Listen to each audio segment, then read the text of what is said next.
Thank you, Minister, for taking this debate here today. Minister, in the Act, the appointment of a special manager and that role, it was supposed to be a number of things. It was supposed to be expeditious. It was supposed to be for no longer than 6 months, and it was supposed to be at the least cost to the state. And after 21 months of Luke Charlton's tenure in Newbridge, this has failed on all fronts. The lack of clear and concise information during his tenure has caused huge confusion among the ordinary members of Newbridge Credit Union. There are so many questions that people of Newbridge want answered and that the central bank need to come out and answer, such as, if things are as bad as the central bank say, how was that let happen? What type of loans were given out? And who received these loans? If so much money has been lost, who has that money? That money has to be somewhere. When did the regulator and the central bank first become aware of the non-traditional lending that they refer to? Did they act straight away when they discovered the non-traditional lending? If not, then why? Because if they did not act immediately, it greatly impacts on their ability to now be the people coming forward with the solutions. And that is what we have. And in relation to those solutions that they put forward, we need to make sure they're in the best interest of the Newbridge members and in the best interest of the taxpayer. I would ask the question, why is merger or liquidation the only two options being put on the table? If tens of millions of euro of taxpayers' money is going to be needed, as the central bank has alluded to, why can that not be put into Newbridge directly on a standalone resolution?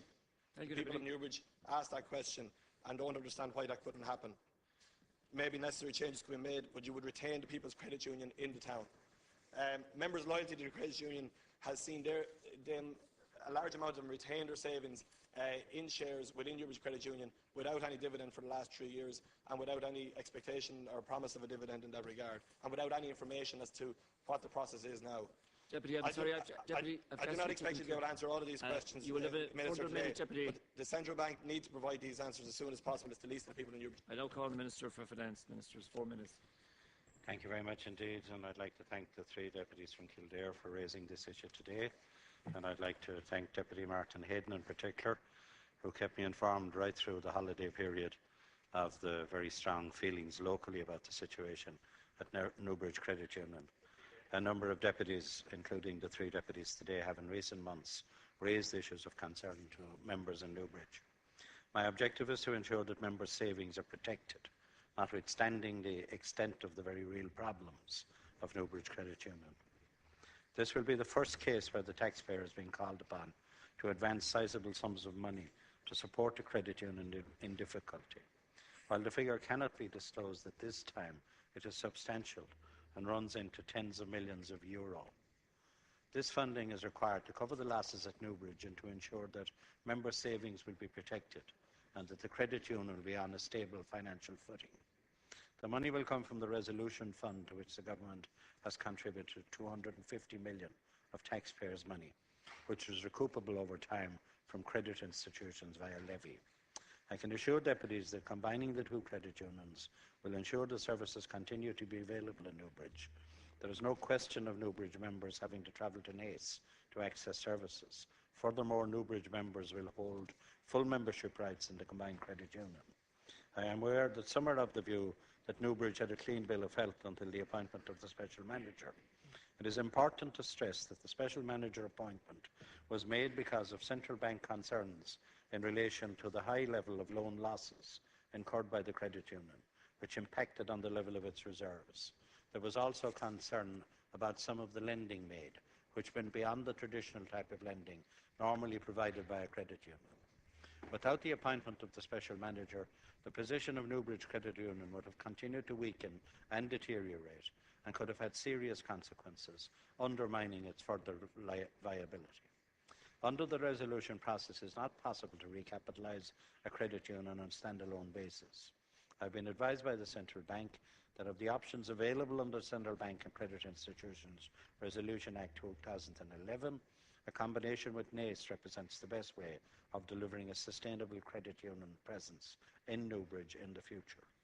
The extent of the problems at Newbridge mean that it is not sustainable for it to continue as a standalone entity. As a resolution case with financial difficulties and viability concerns, neither does it meet the statutory conditions for stabilisation support. The Central Bank has undertaken a process under the Act involving the examination of possible combinations with other credit unions. A part of this process, Naas Credit Union submitted a proposal to the Central Bank, setting out the basis upon which Naas Credit Union would be prepared to combine with Newbridge. At the request of the Governor of the Central Bank, I have confirmed that I am prepared in principle to support this proposal. However, the proposal remains subject to, among other things, due diligence, completion of relevant documentation, Naas Credit Union Board approval, regulatory consideration and High Court approval. I expect that these steps will be completed expeditiously and that the Naas-Newbridge combination will be finalised by the end of the year. Again, I repeat that the successful combination of these credit unions is considered to be the best way to ensure the continuity of services for members in Newbridge. The issue of dividend payments to Naas members for the current year is a matter for the board of the Naas Credit Union, and following the combination, dividend payments will be a matter for the board of the combined credit union in future years. The strict confidentiality provisions of the legislation are necessary to allow space for negotiations to be undertaken and concluded. However, in this case, it has also resulted in an information deficit at local level. I know that the Central Bank and the Special Manager have been working to address this in recent weeks, and that a number of communications have issued with further details to be made available. The Special Manager has also provided members with a dedicated email contact address for queries. In conclusion, it is important that the remaining steps of the process conclude as expeditiously as possible. I have asked my department to work with the Central Bank to achieve this. While the need for a significant taxpayer injection in this case is deeply regrettable, it is, in my view, necessary to ensure the protection of member savings and the continued availability of credit union services in Newbridge.